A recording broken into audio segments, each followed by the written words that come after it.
এই যে কালকে কিনে আসলাম মা, তো আম্মা তাড়াহুড়া করে চলে গেছিল যে নানুর বাড়িতে, আমাদেরকে নিয়ে যেতে আসছিল, যে নানুর বাড়িতে যাইতাম তো দেখায় আপনাদেরকে কি নিয়ে আসছিল।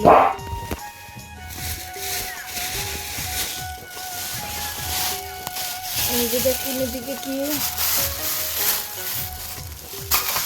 এটা হচ্ছে, কি দেখা যাচ্ছে, এই যে পাঙ্গাস মাছ। তো ওই দিনটা দেখছিলেন যে পাঙ্গাস মাছ আনছিল আমার আব্বুর বাসায়, তো ওইখানে আমি কিন্তু চলে আসছিলাম। তো সাদিফও খাইতে পারে না, আমরাও খাই নাই আর কি, মানে অনেক কিছু রান্না বান্না করছিলাম, তো পাঙ্গাস মাছ রান্না করি নাই, পরে চলে আসছিলাম আর কি। তো এই জন্য আম্মা আবার পাঙ্গাস মাছ, দেখেন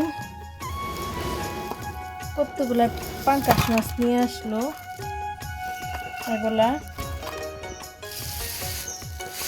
আসলে পৃথিবীতে মা বেঁচে থাকলে এরকমই করে, জানি না এরকম আর কতদিন করতে পারবে বা কতদিন পাবো। তো তারপর দেখেন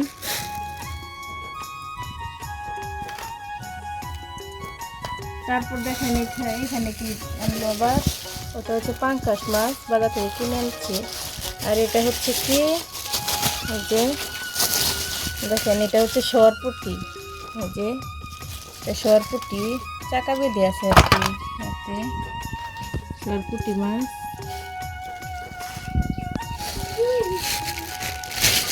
এখানে কি, এই যে দেখেন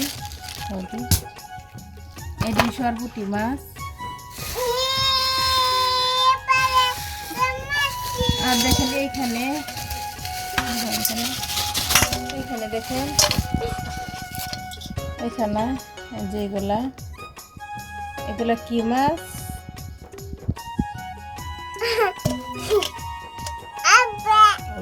এটা রুই মাছ আর কি, এটি হচ্ছে রুই মাছ। যে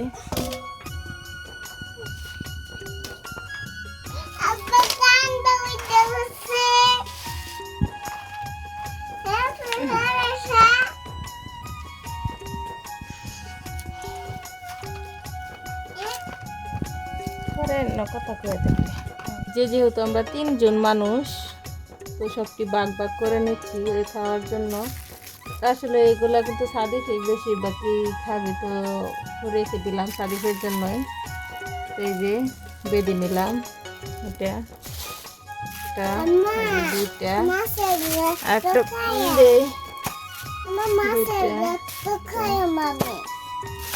এভাবে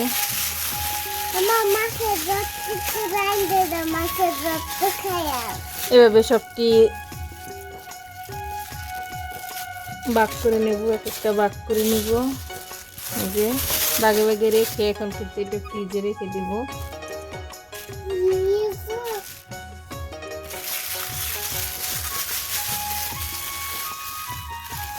যেহেতু বাসায় কিন্তু বাচ্চা থাকলে প্রতিদিনই কিন্তু মাছ লাগে, প্রতিদিন এক বেলার মধ্যে না এক বেলার মধ্যে মাছ কিন্তু লাগেই।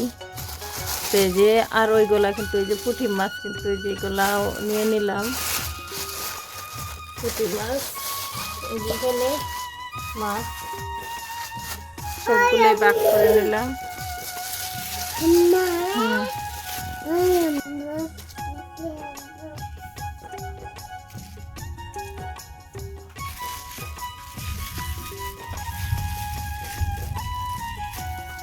কাগজই আটে না, দেখে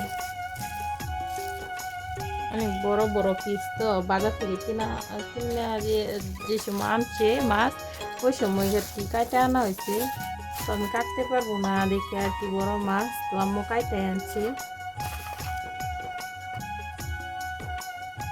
ওইগুলো নিয়ে আমি এটা হবে না, একটা পলি নিয়ে আসি।